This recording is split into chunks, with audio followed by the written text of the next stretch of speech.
Welcome into another hour of fantastic fun. It is Monday Night Sports Talk on the airnetwork.net. Greg Banks in the studio, Dave Shannon in Altoona, Chad States in Huntington, and returning back from the inauguration of the governor, the new governor that is, Jimmy Ty. Hey, welcome back, you guys. Glad to have you along for another edition of Monday Night Sports Talk, as we have changed to Monday nights now. I hope many of you know that, as we have tried to promote it on Facebook and, of course, all the other social media. Let's get right into it. It is Super Bowl weekend, and I hope I don't get busted up for some copyright infringement, Dave. But nonetheless, we talked about Deflategate ad nauseum last week on Monday. Jimmy, you missed it. Your handprints are all over the balls. You have been caught. Your fingerprints are on those balls. But last I heard, Dave, there is now a locker room attendant, supposedly, who is involved in this thing as the NFL investigates it. Doesn't that seem a little strange to you that the lesser of us now might just take the hit? Well, the whole thing about it is, I when I see all the attention this is getting, and I remember back to the situation with the the Spygate thing. Spygate. Yeah. Well, no, actually, I'm thinking back to the situation with the Ravens running back. Oh, okay, right, Ray Rice, maybe, or yeah. Yeah. Okay. I mean, it just how in the heck? Okay, so this is some form of cheating, and it is what it is. But it's like, you're going to spend all this time on this, and we're really enforcing the rules and yada, yada, yada, and some woman's getting knocked out in an elevator. Yeah. And it's like, it takes how long for that to ever get sifted out? And we're watching that whole thing as it unfurls. Meanwhile, Chad, just wanted to get your real quick take on this thing. Do you think it's been any distraction for the Patriots or the Seahawks as they get set for Super Bowl? Well, considering Tom Brady just said, it's bothering me. I'm sorry. I'm tired of this stuff. Now I need to move on to the Super Bowl because this is bothering me really bad. Yeah, well, listen, you're going home to Giselle, so I don't even want to hear anything that bothers you, Tommy. Yeah. Just stay away. And no, you know what? This thing is so overinflated.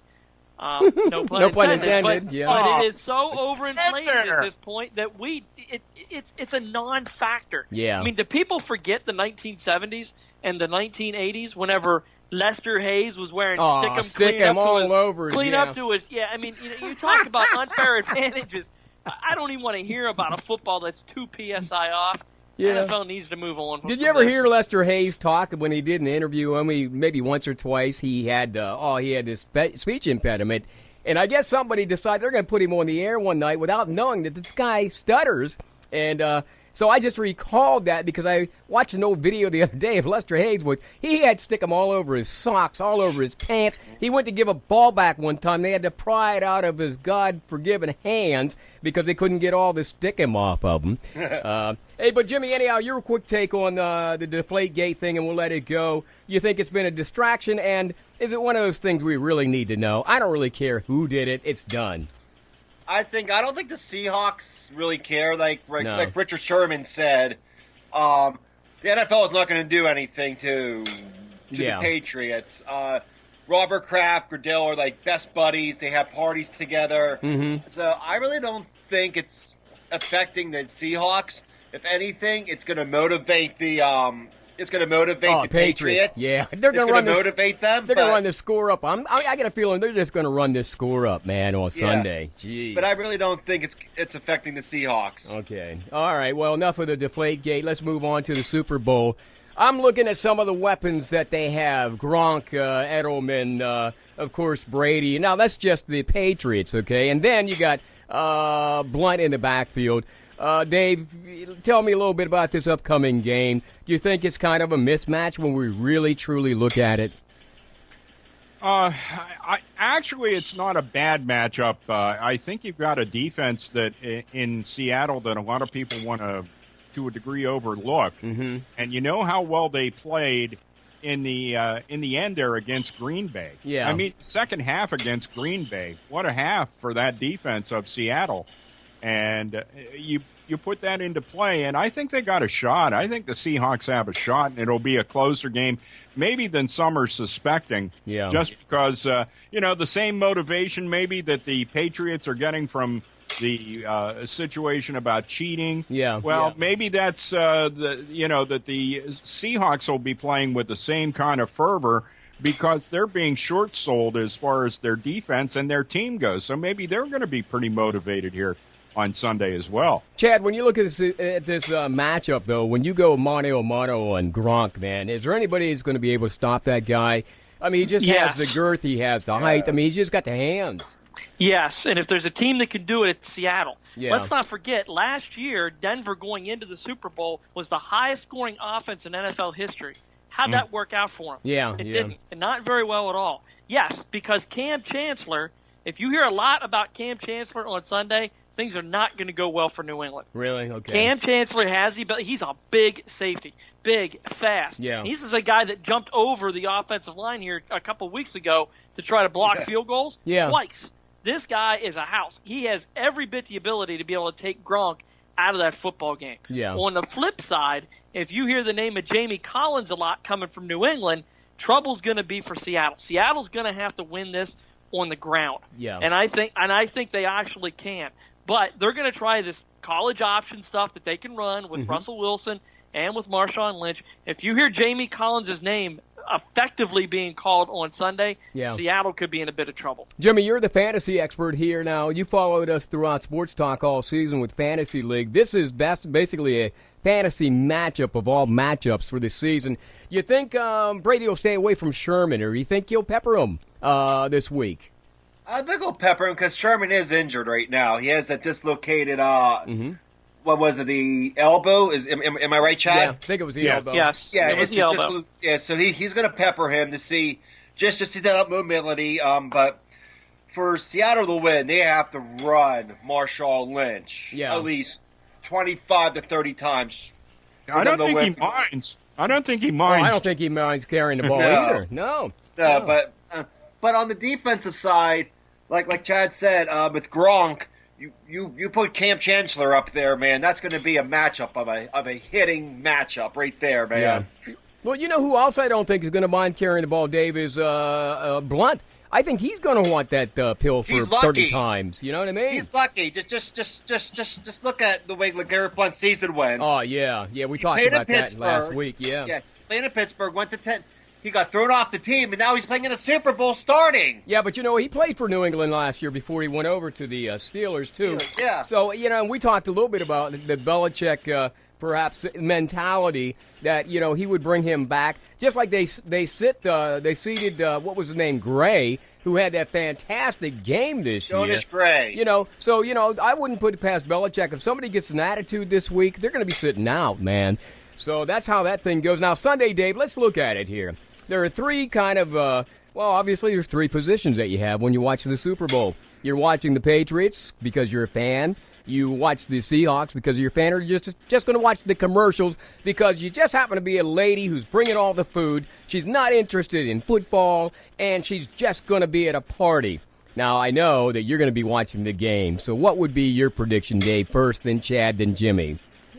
I'm going to say that the Seahawks are going to beat conventional wisdom and walk out of there with a 31-24 victory over the Patriots. Okay, I like those odds. Chad, what's your prediction? I had said last week Seattle by 3, and I still hold true to that. 24-21 Seahawks. You think it's going to come down to a field goal, though? I mean, obviously, because you think it's going to be that tight all the game?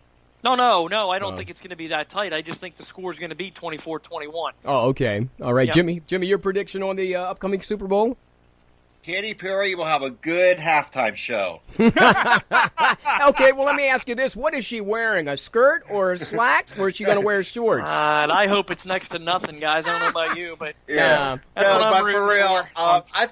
I think the Super Bowl, I think the Patriots are going to be distracted with Deflategate, but Belichick is the master motivator. Yeah. And because it's a team coached by Belichick, they lost in Arizona the last time they played there. I'm going to say the Patriots are going to win. Mm-hmm. The final score, my projection of the final score is 31-28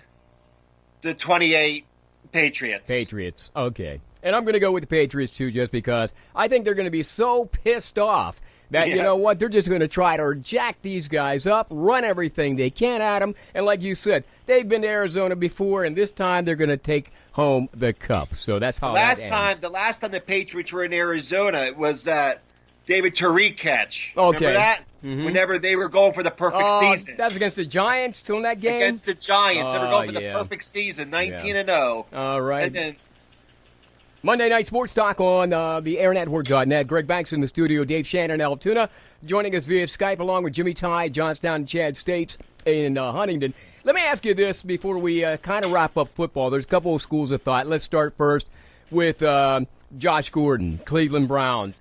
Abusive, obviously, lifestyle, has been given many, many chances in the NFL. Today, the Browns have cut their ties with him. Do you think the NFL would cut their ties with him, and does he have to be a young man who's making all this money now, just leave and get himself straight? Chad, I'll go with you first, then Dave, then Jimmy. Yeah, I think he does. I mean, he was lucky last year that he was even able to play due to the way the NFL restructured the rule. Right. So then he goes out and he blows it again. Mm-hmm. So now he's facing a 1-year suspension. Cleveland's going to cut him loose. I don't think there's an NFL team out there that's going to pick him up because he hasn't learned his lesson. Yeah, and quite frankly, that's what he needs to do. He needs to find himself, not find football. He needs to move on, and so does the NFL. I hope he saves some money in the interim. Dave, your thoughts on that Gordon situation? Yeah, you hope he saves some money, but I'll tell you what, when your MO is what his is, I doubt that he has. Yeah. And but I will say this: if the NFL says, we're cutting ties with you too, I think that's a good thing because it sends a message to everybody out there that there is an expectation as to how you conduct yourself. It's not all about what you do on the field. Yeah. You may be Superman in the NFL, but there is also a life beyond football, and you really have to take that into consideration. I think it's a good thing, and hopefully the young man learns something out of it. Some guys do, some guys don't. It depends on how deeply rooted his habits are. Yeah, it's unfortunate about that as I listen to some of the talk today. Jimmy, your thoughts on Josh Gordon? This time he actually got caught drinking when, in fact, they told him from the beginning alcohol and drugs. You think there's any hope for him in the NFL, or does he move on and get on with his life? I think that he'll go to the Canadian Football League. He'll play for a year. He'll show everybody that I'm healthy, I'm better, I can come back to the NFL, and then some team like Jacksonville or Miami will pick him up. Yeah. Just look at what happened to Ricky Williams. Mm-hmm. With his marijuana, he went up to Toronto to play for Toronto for a year. Yeah. And then he came back down to the NFL. Yeah, but you know what? I think that's the same thing that's going to happen to Josh Gordon. Yeah, I remember, though, Ricky Williams actually stepped away from football for a while, and I don't know if it was a couple of years. He kind of went to find himself. He just kind of like his mind just got blown, and he went out and did a lot of meditation and got his life together, did some music, and then, of course, came back into the league and wasn't half bad.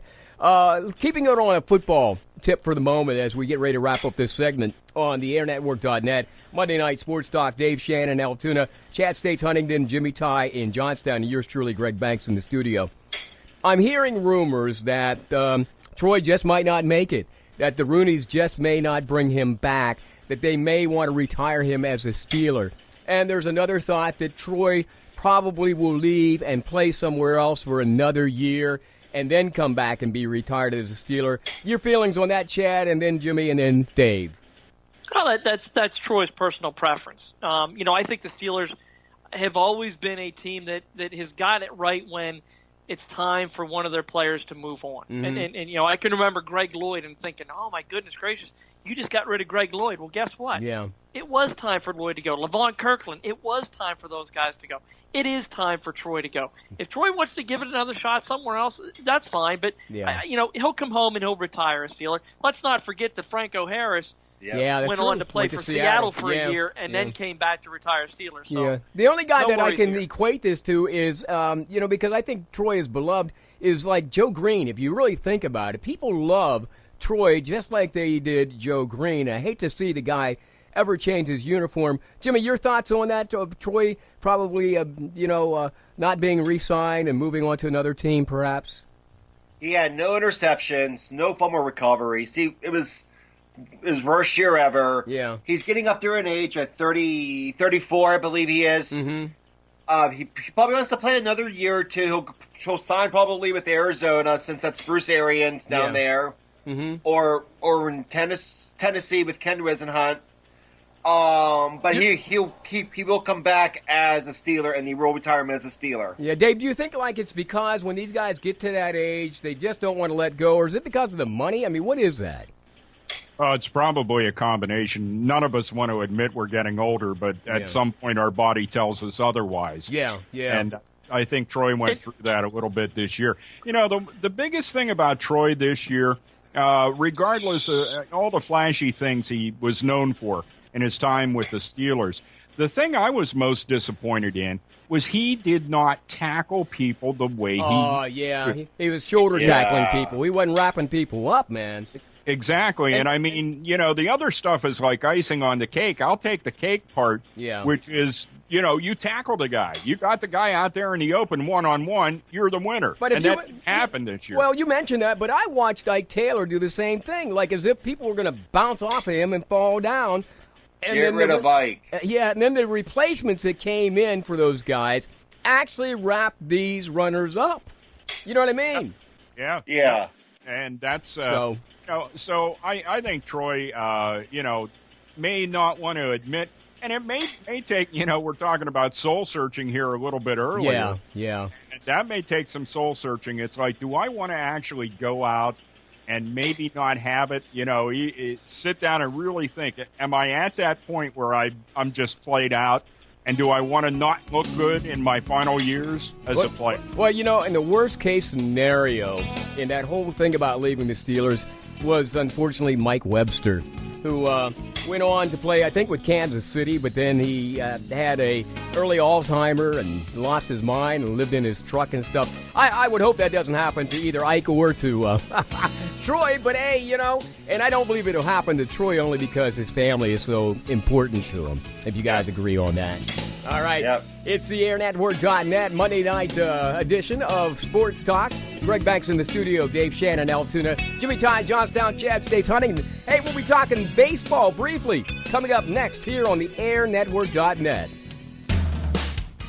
Hey, Frank, some of us are going out for lunch. Want to join?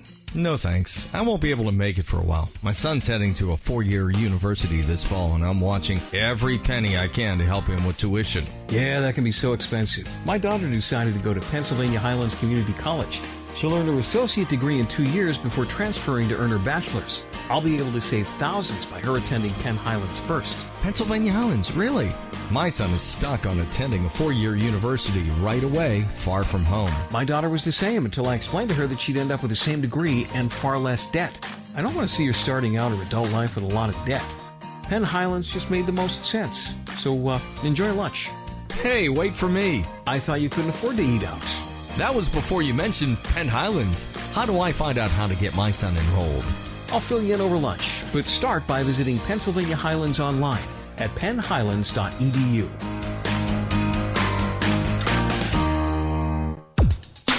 Kick off your appetite with great food from Original Italian Pizza in downtown Huntington, where Bearcat fans huddle up before and after the big game. OIP in downtown Huntington provides your taste buds with appetizers, dinners, pizzas, subs, and so much more. Stop by OIP in downtown Huntington for a sandwich, meal, and cold drinks 7 days a week, or call ahead for takeouts at 643-0665 or 643-0666. OIP in downtown Huntington with the best food and the lowest prices in town. Need printing services done with quality, on time, and at a reasonable price? Then stop by Images Print Shop in downtown Huntington, where they can help you design and print brochures, business forms, business cards, newsletters, flyers, and so much more.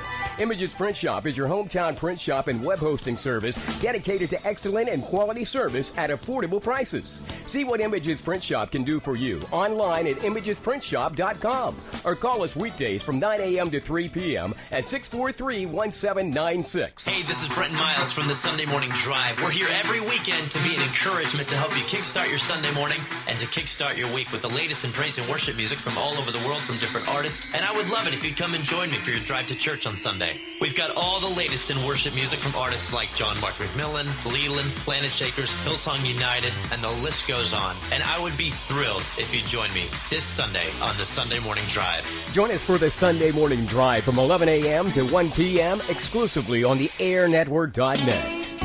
Hey, we're at a Monday edition of Sports Talk. We kind of changed it from Thursdays. I don't know how long it's going to last, but at least we're all Mondays. Check us out on Facebook, on the Air Network, also our online site at www.theairnetwork.net. We'll put tonight's show up there, so you'll be able to listen to it on demand.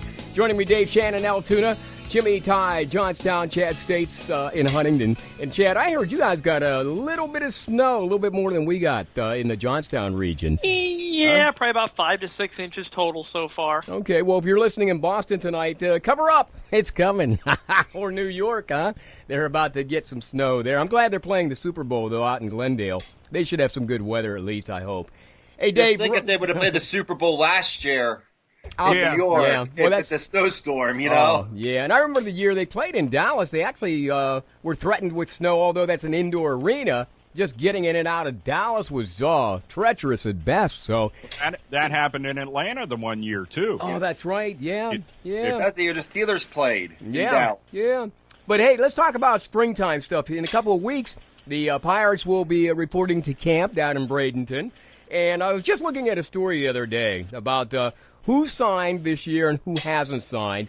So far, 9 Pirates have signed to their year-long deals, and 3 have not signed. And what's key is Dave and I just discussed this a little bit off the air. Neil Walker is not signed. Pedro Alvarez, which Dave is kind of happy, he hadn't signed as of Friday. Vance Worley, who made a little over $500,000 last year, is not signed yet.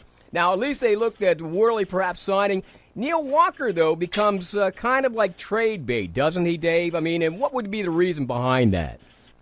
Well, I think one of the things that you have to question here over the last 3 seasons, maybe 4, Chad, maybe you can correct me on that, but it seems as though over the last 3 seasons for sure, that Neil has missed a lot of time in stretches. Mm-hmm. You know, he's missed like 15, 20 games at a time, and sometimes at crucial periods as far as the Pirates' schedule goes. And so he's starting, in my mind, to have a little bit of that injury-prone nature to him. And when that happens to a player, then you start to think about, has this taken its toll on him in some way, shape, or form? Because we talked about this last week with Jordy Mercer. Mm-hmm. And even though you're out there and you think you're ready for that 162-game grind, sometimes it just catches up with you no matter what your age is. And there may be a thought there. I don't know. You're not there. I'm not there day to day. Sure, I see him on TV. What do I see on TV? Right, It's what goes on prior to what you see on TV that really matters, and we don't know that. And maybe somebody in the Pirates does know that. And the other thing is, I'm not sure who they have in the minors right now they're grooming for second base. Chad? Josh Bell. And that's the thing that I get with Walker is, who are they going to replace him with? And Josh Bell, I hear that name, and I know he's very, very good, but he's not played a full major league season yet. Right. And that 162 games in those stadiums with everything that goes on with it, including the added pressure that now you're up at the major league level, makes a difference and plays a toll. So Bell's probably maybe 2 or 3 years away from being an effective Major League Baseball player, where Walker is now. The disappointing thing I have with the Pirates and what they're doing with Neil is Neil's a hometown guy. I say the same thing. You're really gonna piss off a lot the of whole people. Pittsburgh fan base. Thank you. You absolutely are. Yeah, you absolutely are, and that's my problem with the whole, hey, what are we doing with Neil Walker stuff here? Pittsburgh cannot afford to lose fans. Well, let me ask you this. They just got him back. Jimmy, we talked about them bringing in Kong from Korea, and it looks like, so Mercer maybe in Kong, but, he's actually a natural second baseman. So wouldn't you think that maybe he would probably replace, because they're going to use him, maybe replace Walker, who, by the way, I want to put this in there, and then, Jimmy, you can talk about that. Walker filed for $9 million this year. He made $5.75 million last year. The team has offered him $8 million. So they're kind of like stuck with between a rock and a hard place. It doesn't sound like Walker's going to be around this season, Jimmy. No, it doesn't, because they submit whenever the Pirates signed Kong. Yeah. It really put how can I say it? It made you think. Yeah. Yeah, it made you think, like, what are they trying to do with Neil Walker and Jordy Mercer? And let's not forget Clint Barmas. Yeah, exactly. Clint Barmas is there. Everybody talks about Mercer and Walker, but Clint Barmas, he might not be able to hit the ball that well, but he can short field the ball. Well, here again, Dave, as weak as this lineup might look on the infield, you stick Alvarez at first and hope that he comes back from this mental problem. You put Kong at second, put Jordy Mercer maybe at shortstop, and you had Harrison at at third. So there's your infield. Is that a problem? I don't. Go ahead. I don't. Outside of Alvarez. Yeah. No, Alvarez is the weak link in that. Yeah. Just because, and regardless of his abilities and his athleticism or lack thereof, first base is an acquired thing that it takes a while to get used to. People think you're just over there, catching the ball that the guy throws to you. And there's a lot of situations that you're in where you have to be quick on your feet. You have to think about what you're doing. And the other thing is, too, how many times is the first baseman a key person as far as relay throws to the plate? Oh, yeah. That's a lot. Right. Yeah. The further up you go in baseball, the more difficult that position becomes to play. Mm-hmm. Yeah. I mean, you look at guys like Mark Teixeira, they make it look easy. Yeah. It's not, not at all. Dave, your point is exactly spot on. First base at the major league level is a crucial defensive spot. Mm-hmm. And here's the kicker. And you look. The other thing is, you look at his throwing. Was his problem at third base last year? Yeah. Whatever reason that happened. How many critical throws do you have in a ground ball, runner at first, guy trying to go to second, and you got a shot at the guy? Yeah. How many times is he going to choke and fling that thing into left field? Yeah, that could be a problem. Well, maybe he's worked on meditation, Dave, over the winter season before he gets down to Florida. You know what I mean? Jimmy, I know you're trying to get in. Jimmy, what do you want to say? And you think of this, Gabby Sanchez, who's a natural first baseman, right? Yeah. He's no longer with Pittsburgh. He's no longer in the major leagues. He's over in Japan playing. They should have kept Gabby Sanchez. Yeah. Hey, well, here's some of the natural first baseman. Here's some of the salaries that these guys got, and I'll let it go at that. Mark Melancon got $2.6 million last year. He just signed 1 year for $5.4 million. Antonio Bastardo made $2 million last year. He gets $3.1. Josh Harrison, by the way, got a nice bump, and he deserved it. He was out making a little over $500,000. He's up to $2.8 million now. And Travis Snyder, last year making $1.2 million, and this year making $2.1 million. Of course, Cervelli coming over. He made $700,000 last year. They bumped him up to about $1 million. So that's what we have for you Pirate fans. It may be a long season, but I'm looking forward to it because you know what? 2 years ago, I didn't even think they would break even. And, we went through that drought for 20 years, and thank God Pirate baseball season is about to start. I'll even watch some of those spring ball games this year if I can. Anything that looks like it's warm weather, I'm all for it. Let me ask you guys this question. Yesterday, Bud Selig's last day as commissioner of baseball. Let's start with Jimmy and then talk with Chad and Dave. His legacy, guys, the guy's probably going to go into the Hall of Fame. He was the man whose watch, of course, the steroid era occurred under. Do you think, Jimmy, that this man should be honored in any special way at all? No. Okay. I don't think Bud Selig, in my opinion, Bud Selig is the worst commissioner in all Major League sports. Oh, okay. Yeah. And that includes Roger Goodell of the NFL. Wow, that's pretty rough, Jimmy. For one reason only, he will not let Pete Rose in the Hall of Fame. Yeah, okay. All right, Chad, so what's your thoughts on Bud Selig? Did he leave a legacy, and is this man going, obviously, into the Hall of Fame when, quite frankly, Pete Rose should be in there as far as I'm concerned? Yeah. Well, I like to look at how did he leave the sport when he left? How well is Major League Baseball doing now when he's leaving office? Mm-hmm. Guys, it's not that bad. Major League Baseball attendance has been up and has been on a steady increase here. He's done a lot with TV deals. He's done a lot to put in place a great substance abuse policy that really tries to negate that whole steroid era that he was kind of handed to. Yeah. And he kind of walked in on that stuff, so I don't really fault him for that. So Jimmy, I'm going to play devil's advocate with you and say the opposite, that I think Selig has done actually a very admirable job in getting baseball back up to where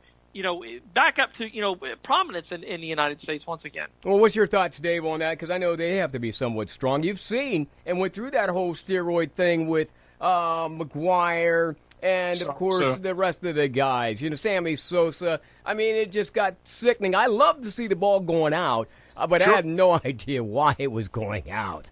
Yeah. Well, here's the thing about, you made a point that a little bit of that's inherited, and it's how do you get a handle on it? And there is a handle on it at this point. And to Chad's point about, I thought he looked like a complete bumbling idiot when they ended up with an all-star game that ended up in a tie. Oh, yeah. I mean, that was horrible. Yeah. That being said, the one thing that I give him a lot of credit for is this wild card setup for the postseason, because now it holds like 5-6 teams are still in it in the middle of September trying to make those wild card spots. Right. And it's really helped out in Major League Baseball. It really keeps interest up as they approach the end of the season. And, it dwindles from 5 to 3 down to 2 by the time the last weekend comes around. But that being said, I mean, that adds excitement to it, and it piques interest, and it keeps people there. So from that standpoint, I think he did do a pretty good job there in shepherding that in. That being said, the one thing I wished he always would have done is go ahead and, he got into that expansion, and he's big on expansion in the league. And sometimes I still look at Major League Baseball and think contraction is a better way to go. Yeah. There just aren't that many people. People think it's easy. We've talked about this. It's not like playing wiffle ball in the backyard or slow pitch softball on a Sunday afternoon. And because you can pick up a bat and swing, it's still not an easy game to play at the level that those guys play. Right. Next time you're in Pittsburgh, watch how fast all of that happens. And it takes a truly talented person to be able to compete at that level.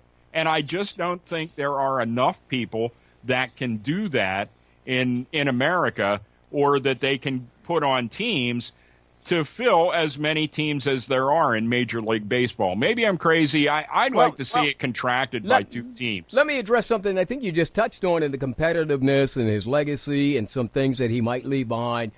We didn't touch on this, but we'll touch on it quickly this week. Chad, you can speak to this. The idea of down in minor league baseball putting a clock on the pitchers to speed up the game, those are things that he talked about many years, and now it's going to come into fruition. Are those going to play out in pro ball now, putting a clock on pitchers and stuff? I think it will, and I think it has to. You've got to speed up the game. Yeah. We do that even at the youth level. We don't allow pitchers to stand up there and rub the ball to do whatever. We don't allow batters to stand outside of the batter's box. Yeah, sit there and cut their hair. And do all those other things that just take up way too much time. Now, is a pitcher going to throw over to first base 5 or 6 times? Yeah, you're not going to stop that. That's part of the game. But all this other stuff, it's time for it to happen. And if it takes a clock to get it to go, I'm all for it, and I think it's a good thing. And I think a lot of people are going to embrace that change. And Jimmy and Dave, here's something. Maybe you guys can speak to this. Automatic walks. Okay, I'm not throwing 4 pitches. I'm just gonna let you go. You're gonna walk anyhow. You know what I'm saying? You think that should be instituted, Jimmy, into the league this year or soon? Yeah. Why are you gonna throw 4 pitches? You know what I'm saying? You're gonna walk the guy intentionally. I say that it's going to be in the league within the next year or 2. Yeah. Just for the fact it will speed the game up, just like the automatic clock. Yeah, okay. Down in the minor league system. Right. Because if you sit down, if you're going, if I'm home and I'm watching a Pirate game, I'm sitting down from 7 o'clock at night till 10:30, 11 o'clock. To 11 o'clock. Yeah. And hell, if it goes into extra innings, you might be up till 2, 3 o'clock in the morning. Yeah. Well, so I'll tell you one thing. One thing we had talked about, the amount of revenue that Bud Selig brought into the league. Yeah. Never forget how much advertising. Oh, I know. During the broadcast of a baseball game. And believe me, you ever watch those guys at the end of an inning? Yeah. If you're watching a game live that is not televised, how quickly do the guys grab their gloves and get out? They get out on the field. You know, when that third out is done, you've got 8 or 7 guys that are already out on the field, ready to go.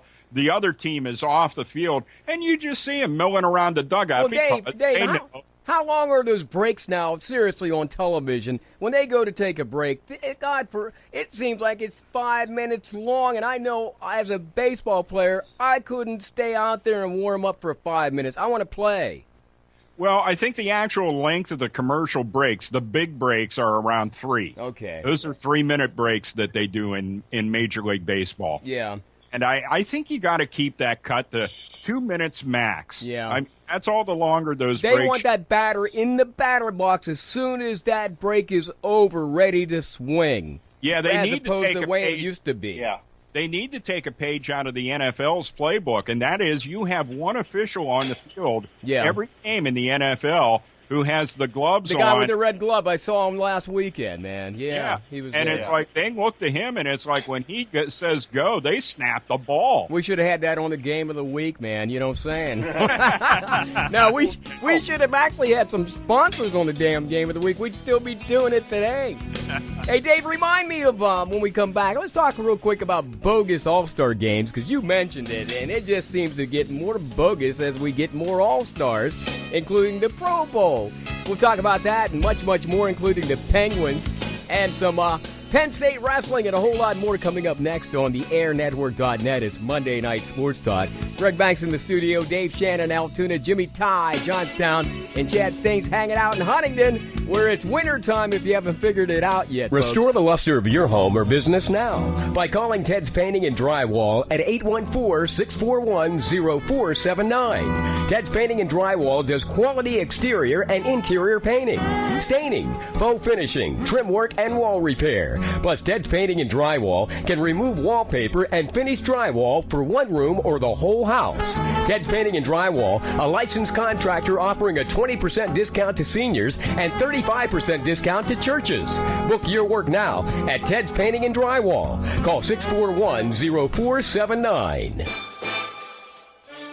The Burns Law Firm is an experienced law firm located at 104 South Center Street in Evansburg, just steps away from the Cambria County Courthouse. Attorney Tim Burns and his staff will provide you with professional expertise in DUI, family law, personal injury claims, plus other areas of law at reasonable rates and fees. Contact Attorney Tim Burns for a consultation by calling 814-471-1701 or online at www.attytimburns.com. For more information. Steiner, 4 miles east of Huntington on Route 22, is keeping it fresh daily with great food at a great value for family and friends in a fun atmosphere. From their fresh-cut French fries, home-baked pies, and their home-style cooking, Top Steiner is the #1 destination for many hungry appetites. Stop by Top Steiner for breakfast, lunch, dinner, and great service 7 days a week. Top Steiner, east of Huntington on Route 22 for excellent service and delicious home cooking at a great value every day.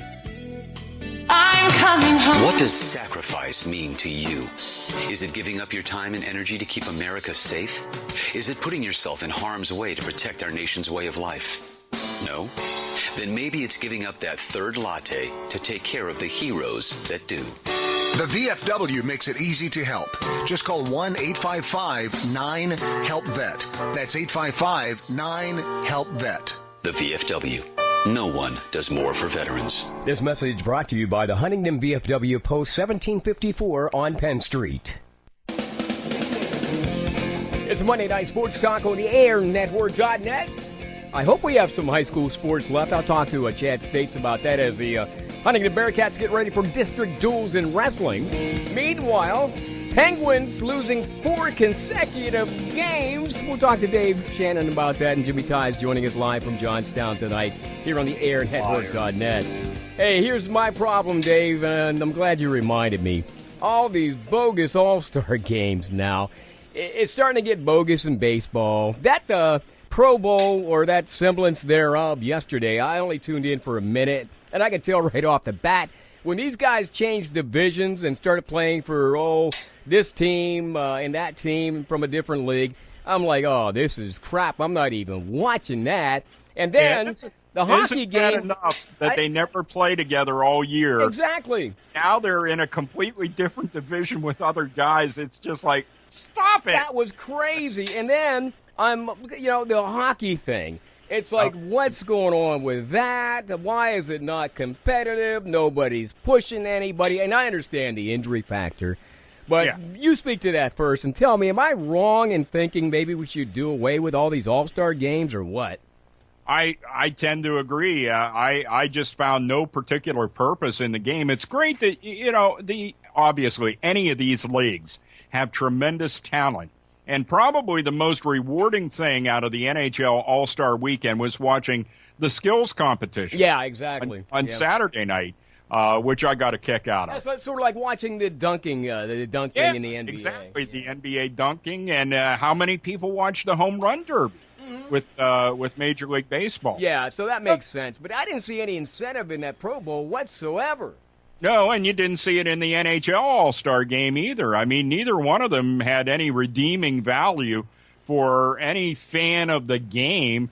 One of the things in hockey, you talk about bumping into people, and, that's part of the game, and they're just not going to do it because they don't want to get injured. Well, it's just like fighting in the, you don't see it in the playoffs, but you see it all season long. So why don't you ban it during the season? Yeah, exactly. You want. Jimmy, weigh in on that, and then Chad, you guys get a chance at talking about these games too. Jimmy? I believe that the Major League Baseball has the best remedy for all-star games. Okay, which is? You win. That's true. You win. If the American League wins, they get home field advantage in the World Series. Okay. Right? What they should do, even with the NBA, if the NBA, they have East and West, right? Yeah. If the West wins, the Western team it represents will get home court advantage. Well, here again, let's go back to the Pro Bowl real quick. Here's one of the problems I have, too. You're playing this the week before the Super Bowl, so the guys who should be on the team aren't even playing, and then 14 dudes don't show up, even though you get a free trip to Hawaii, wherever. No, they were in Glendale yesterday. But normally you get that free trip to Hawaii. I don't understand that. The winning team makes, $58,000? The other guy made $28,000.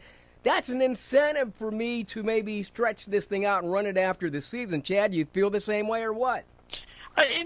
Listen, the NFL's Pro Bowl has been a joke since its inception. So, no, Greg, I really think it just needs to go. Because even when they played it in Hawaii, back whenever I was, a little tight growing up, and would like to see all those stars grouped together, they didn't hit. It wasn't a competitive game. Oh, man, it's like flag football. That's all it is. That's all the NHL is. That was a complete joke. 17-12. Yeah. Hey, David, you didn't play anything at all. The only one that has a shot at being good, and it actually is the one that I prefer because I'm a baseball guy to begin with. But baseball has a shot because there's no physicality to the sport. You're not really putting anybody at jeopardy of being injured, where you are in every one of those other sports. And they seem to make the NFL.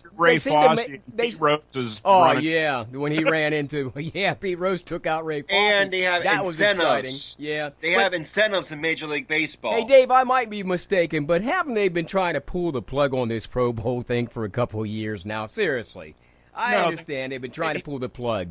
And I think this year was a desperation move to put it in the same arena that the or stadium that the Super Bowl was being played at, just to continue to keep that momentum rolling right into the Super Bowl. And I don't know that it paid off in any way, shape, or form because it's like watching a flag football game. Yeah. And that's what it amounts to, and nobody wants to see that. It's not what you see during the year. And those guys did not get the statistics that they had going into that game by playing flag football during the regular season. So what do you get out of it? I mean, that one I did not tune in for any more than I'd say maybe 10 minutes. Yeah, I wasn't even in that long, man. I was in and out of both the hockey and football.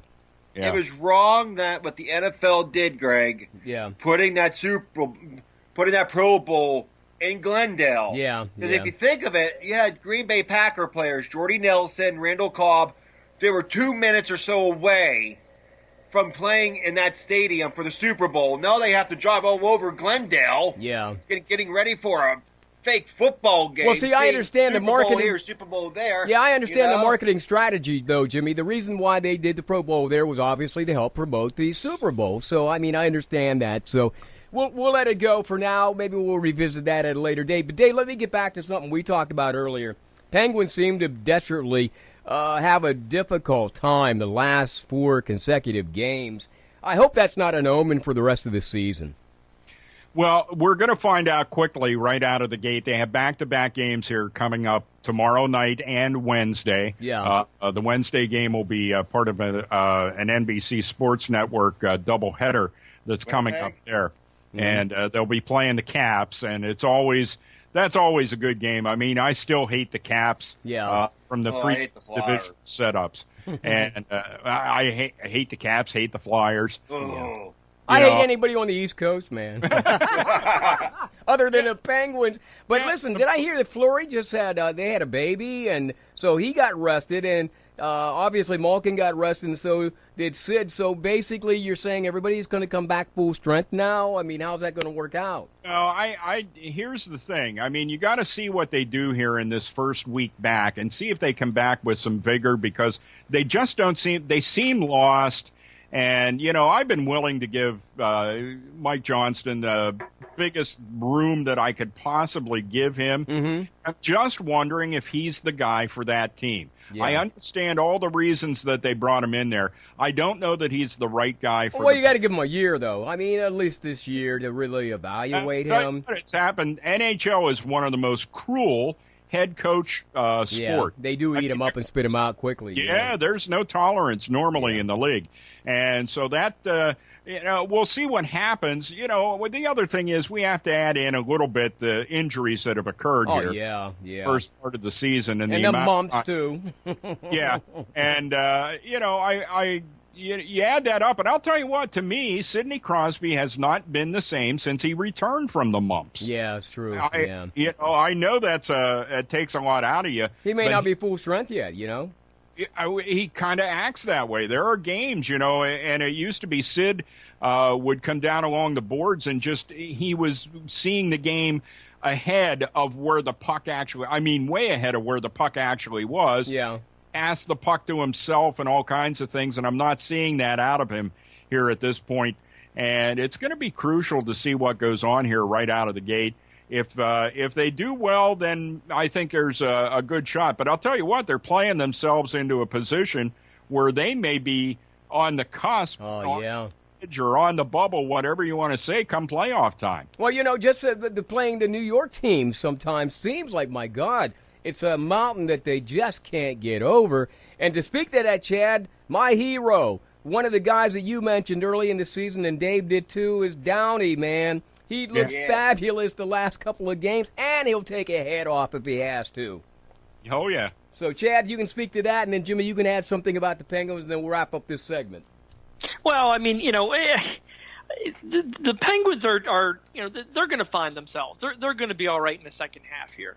I think, each team has to, get through these injury bugs and get to, let's face it, guys, with the NHL, it's all about the postseason anyway. Yeah, all you got to do is find. All you got to do is get a spot in the postseason, and then just let everything happen. And if you're healthy for the postseason, then hey, you're going to be all right. And that's what it is. Just get through, get to the postseason, and watch what happens. And maybe that's what they're looking towards, Dave. I mean, maybe that is just the way it is, just like the NBA. It's like, if we get in and then we win and we live for the second season. Jimmy, anything you want to add about the Penguins? You've been following them. How's things going?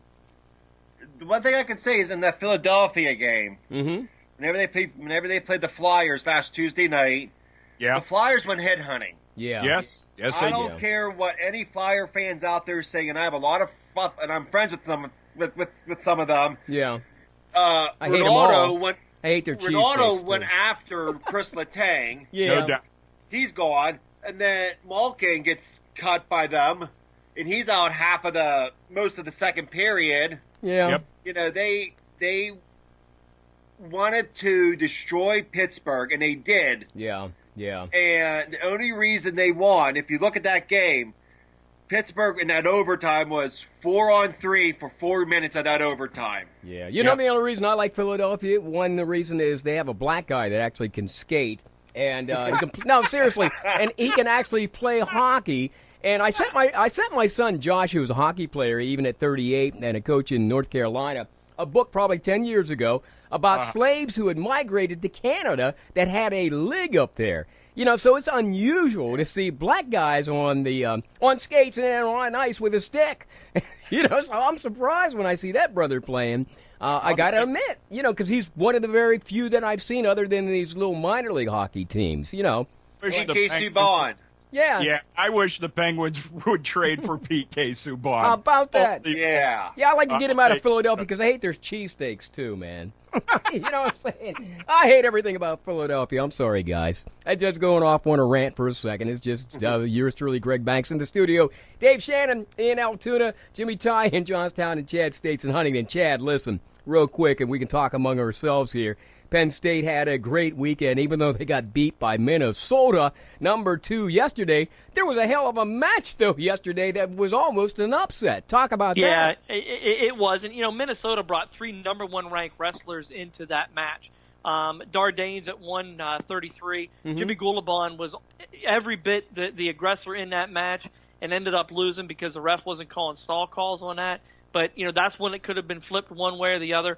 Logan Storley at 174 pounds was number 1 ranked, and Matt Brown took him out. And then at 197 pounds, Morgan McIntosh took out Scott Schiller, and he was the number 1 ranked kid in the nation. So, Penn State, this is a rebuilding year, and people recognize that. They have some holes in that lineup that if they'd have had Zane Rutherford back at 141, if they'd have had Nico Megaludis back at 125, you might have got some bonus points at those locations in the lineup that would have allowed Penn State to beat Minnesota. But wrestling is a tournament sport in amongst itself, right? And everybody knows that. And Cale's never going to. Well, he's going to be disappointed in his wrestlers for the effort that they put out in a dual meet. Yeah. He's not necessarily going to be all scrunched up about a loss. No, because he knows it's all about the 2 big tournaments at the end of the year, and he's getting his guys on an upward climb to get to where they need to get to. And he'll do it. I don't think that this is a year they're going to win a national title. I don't think it's a year they're going to win the Big Tens. Yeah. But he's got a competitive team. Well, educate me. If Minnesota's number 2, who in the hell is number 1? That would be Iowa. Oh, okay. Iowa would be the number 1 ranked team in the nation right now. Yeah. And deservedly so. They are solid from top to bottom. But both these teams are pretty senior-laden, where Penn State's very, very young. They're young, yeah. They redshirted some guys, Penn State, though, too, like you said. They redshirted 3 outstanding individuals that are going to come back, and they're top 10 guys next year as soon as they step on the mat. So Penn State is just they're going to reload. So Cale has a strategy, and he's not worried about it whatsoever because when it gets down to the Big Ten and the NCAAs, they probably will have a pretty nice showing nonetheless. Absolutely right. You're looking at a top 5 showing in probably a top 2 or 3 at Big Tens and easily a top 5 at the Nationals. Well, listen, let me ask you this real quick, and then we'll get Jimmy and Dave involved in something here in a second. But anyhow, let me ask you this. Huntington now is rebounding as you and I did the Mount Union. You did the Mount Union match where they had lost their second of the season. But they had a pretty nice outing against Penns Valley, I understand, and Glorioso. He is actually wrestling his best of the season because he's down a weight now. That's exactly right. He's down to where he's going to wrestle for PIAAs in the same way with Jacob Oliver. Huntington had to find themselves after that Mount Union match. Yeah. And talking to their assistant coach, Eric Shea, who was a little bit disappointed. He had to go in there and rough them up. They did not come out and wrestle aggressively. And he had to tell them and remind them, guys, you got to be the ones that are forcing the action constantly and not getting it forced to you. Mm-hmm. They're also dealing with a little bit of some injuries, too, including a kid at 132 pounds that would help them who's a state qualifier. So, they're going to be fine. They got the district duels coming up next weekend, and we'll see what happens. Yeah. And this question is to trip up Jimmy and Dave. Hey, man, that Australian Open is wonderful. It's on at least 18 hours a day. It's like, and it's summer in Australia. You guys watching any of that? Yeah, I really haven't. I was tempted to watch Serena. Yeah. I do like to watch Serena. Yeah. But that's pretty much it, and it didn't quite catch my eye. It will later. It will a bit later here, but not. Can we obviously agree among us men that maybe we discount tennis? Although I know it's very athletic, and I can't do anything more than maybe 10 minutes without being out of breath, let alone 2 hours or 3 hours. But I don't know, man. Do you guys find any value in watching that stuff on TV, Jimmy? I mean, do you tune in from time to time? And once in a while, I'll watch the U.S. Open. Okay. I'll watch the U.S. Open, but anything else, nah. It's sort of like golf, without Tiger. He was the guy now. We're trying to find this new guy. Do you guys tune into any of those, like the Masters and stuff like that? Man. I've watched them. I've watched quite a bit of golf here recently. I really love Rory McIlroy. Yeah. If anybody has... He's the next guy, Dave, you think? I think so. Okay. I really do think so. I mean, he's a very confident player. He does get off his game from time to time, but I think maybe this year might be his year to really show off. So the days of Tiger and who's the other guy, the older guy? Yeah, those days are pretty much over now, you think? I think they're both going to, maybe Phil more so than Tiger is going to have he's going to have a couple tournaments where he's going to be a factor. But the bottom line is, I think that torch has been passed. And, I think McIlroy's one of the people that can pick it up, to be sure. And I do watch, the big tournaments. Yeah. The tournaments are a lot of fun to watch. The majors, the 4 majors, are really good to watch. Because that really is a skill set. That's a skill set I've never mastered. I played golf years ago. But then this whole idea of chasing a ball and getting sort of like, like this bleeding ulcer that I got, worrying about like shanking balls and then not finding them under the brush and stuff out at hey, Chad, that golf course Hanks and I used to go to out there, Stone Creek or whatever that was? Yeah. I had to Standing Stone. Yeah, I had to give it up because, I'm not chasing the ball anymore. You know what I'm saying? I'd rather go fish on a river somewhere and not catch anything than chase a ball. Try chasing a ball with a TV camera. If I can't clear a water hazard, I pull out my 33-inch Easton, and then I can clear that water hazard. There you go. That's about it. There you go. Hey, real quick, and Dave, I'll make mention of this as I stretch a little time yet, but not a whole lot, as we get ready to wrap up Monday Night Sports Talk. Fishing on television, that's my only relief in the wintertime. Watching all the Lindens or whatever their names are, on some of the outdoor channels. Now, you go out and you actually fish, and it doesn't seem like weather bothers you because you just like to get away. Meanwhile, we who are fish enthusiasts, let's say May through October, we suffer desperately in the wintertime trying to find those shows, which we know they videotape all day for this guy to catch 3 fish. Do you ever sit at home and watch TV shows with fishing? Yes, I have. I tend to be a little more targeted to the fishing that I like. Yeah. Which I don't do a lot of bass fishing. I do a majority of mine is either for trout or steelhead. Lake Erie, yeah. And so I watch shows that are generally in that genre, and I will watch them. And every once in a while, I pick up something like I remember the North to Alaska show with the guy that used to be with the Dolphins. Yeah. Zonka. Yeah, Ozonka. Yeah, the running back. Yeah. Yeah, and I got a biggest kick out of that show because he has a female companion that goes along on the trips. Yeah. And I don't know how many times she's outfished Larry and just had him scratching various and assorted sundry body parts as to how she was that good at it and he wasn't. And I get a kick out of just watching that. That North to Alaska has always been a fun show. Well, as we wrap things up, guys, let me get your impressions real quick of, we just lost a great one on Friday, Mr. Cub. He used to always say, let's play 2, Ernie Banks. Dave, you were around when he was a powerful man, although the Cubs never won anything, but he was always positive. Your final thoughts on his life? He's going to be sorely missed. The attitude that he brought to the game and his desire to play it on a daily basis was just, such a great guy. Yeah. Such a great guy. Do you think Major League Baseball should honor him with playing 2 someday this summer? Sure. All the teams playing 2? Yep. Yeah. Jimmy, your thoughts on Ernie Banks? You probably just heard about him in the history books, you and Chad. He wasn't around whenever I was born. Yeah. So, no, but Ernie Banks was an ambassador for baseball. Oh, yeah, he was. I mean, such a special guy. For baseball, and I think the one thing they should do, they have Jackie Robinson Day. Yeah. In Major League Baseball.